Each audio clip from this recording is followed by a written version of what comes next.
1, Tier 2 Construction.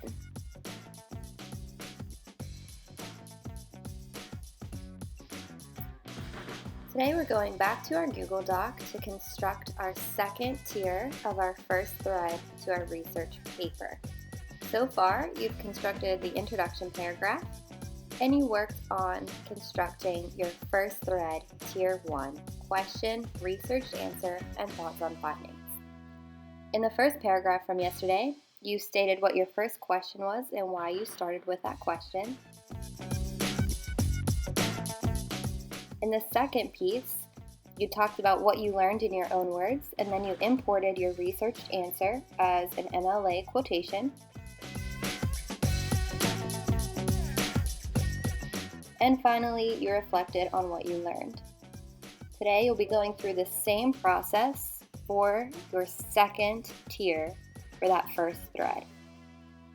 Building off of yesterday's question and research answer, you should have a secondary question.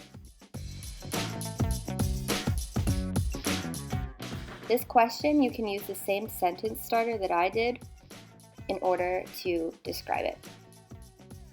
For example, after finding out this answer, I generated a new question based on what I learned.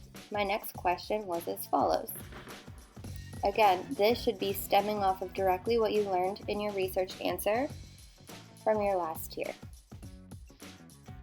Same as yesterday, you are going to be describing what you learned.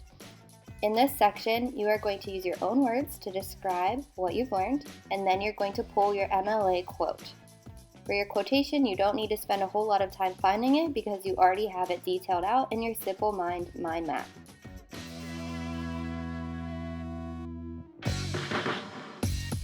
For this MLA quote, in parentheses at the end, you'll either have the author's last name or the article title.